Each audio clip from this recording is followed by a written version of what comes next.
প্রবাসে থেকে প্রবাস জীবনটা কিছু কষ্ট যে তাকে সে বুঝে।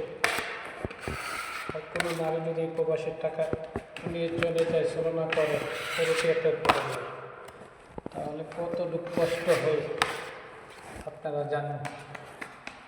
আপনারা কোনোদিন কেউ কোনো নারীর কাছে কথা বিশ্বাস করবেন না। আমার বেলা হয়েছে এরকম। আমি তো বেশি বিশ্বাস করেছিলাম, কত টাকা পয়সা নিয়ে সোনার গয়না দিয়ে চাইছিলাম ভালো পথে রাখার জন্য।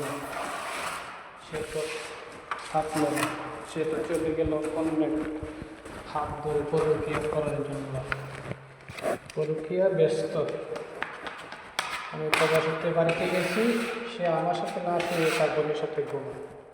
তাহলে বুঝেন কতটুকু কষ্ট নিয়ে সে আমি আবার ফিরে পাওয়া চাইছি।